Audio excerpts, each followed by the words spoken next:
Guys, I will show you how to stream PS4 on TikTok. Let's go! Okay, so drones! Cover!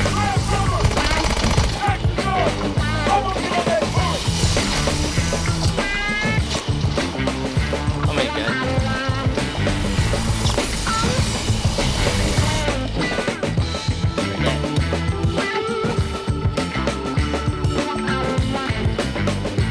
Okay guys, so we need to install first the PS Remote Play. So let's download this first. And I'm using Windows PC, so I'm going to download it with Windows PC. Okay, then let's press this check, then download. Okay, keep in a way.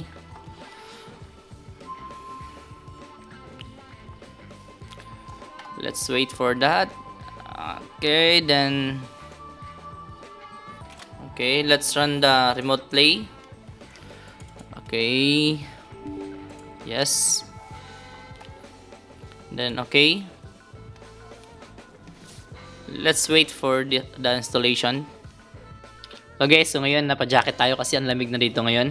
And guys, ang gagawin natin para ma-connect yung ating PS4 sa ating TikTok Live Studio ay puntahan lang muna natin tong na-download nating remote play.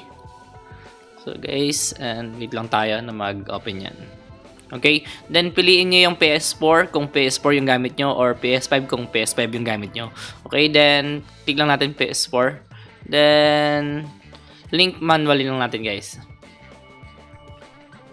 So guys, i-enter lang natin yung number dito na galing sa PS4. Puntahin na natin yung ating PS4 So guys, kunin na natin yung ating PS4 para gamitin natin.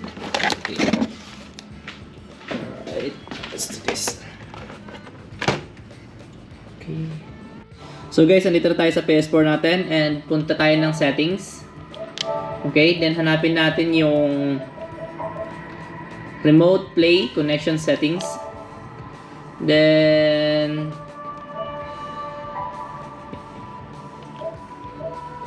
okay, so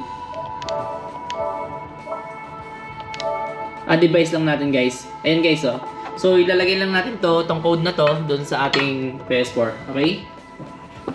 Alright. Balik tayo dito. So ngayon guys, punta lang natin tong ating PS4 manually. Itong remote play din natin. I-type natin kung ano yung code doon. 1026 4716. Okay, link. Dapat mag-connect na yan guys. Okay, can't find. Ready natin. 10 26 4716. Linking, check in the network. Yan na guys, nagka-connect na. Yun, di ba? So guys, kitang-kita nyo na nagagamit na natin yung ating PS4. And paano ba natin to mailalagay sa ating... So, ang next natin na gagawin is ilalagay natin yung PS4 dito guys, sa ating dashboard. Okay, add lang muna natin yung camera natin para nakikita tayo.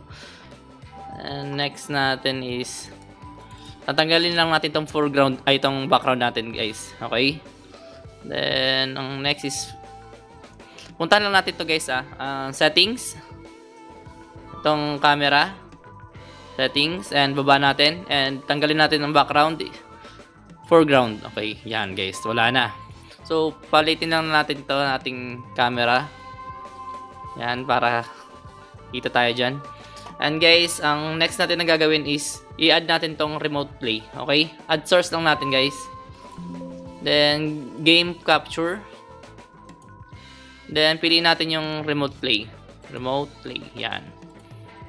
Yan. Okay na, dapat yan, di ba? So ngayon, kitang-kita na yung ating PS4. Yan, pwede na tayo maglaro. Yan lang guys, oh. gamit ko yung aking pwede ko na i-start yung ating Call of Duty. Yan. Mamaya na natin i-update yan. Alright, so maganda na itsura ng ating live sa TikTok. Ila-live na lang natin yan. Go live na lang yan, guys. And tapos na. Okay, so ngayon, ang next natin na gagawin is, teka lang, skin. Yan na, oh.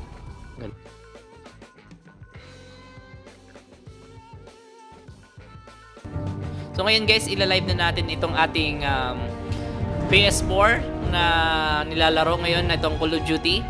Ang pipindutin lang natin is yung go live, yun, guys. At saka kung gusto niyo i-record yung inyong yung laro kahit offline lang yan, guys, pindutin niyo tong record, okay?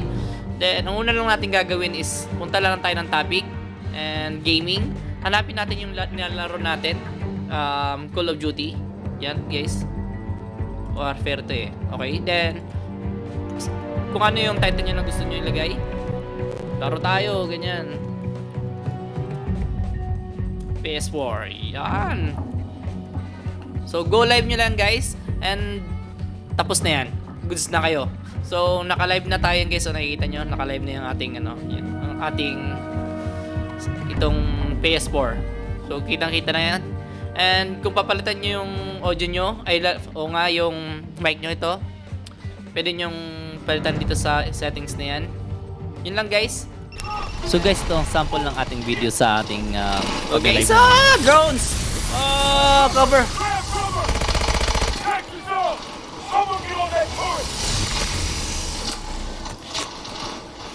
Oh my god.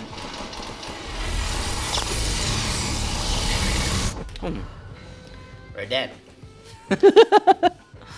At guys, kung nakatulong man itong video na ito sa inyo or naging informative itong paano i-connect itong PS4 natin papunta sa ating TikTok live studio or paano mag-stream gamit yung PS4, ay baka naman pahit na lang ang ating bell button dyan sa ating YouTube and ating mga social media. Maraming salamat and God bless sa inyo at sana lago pa ang ating mga channel. Maraming salamat. God bless.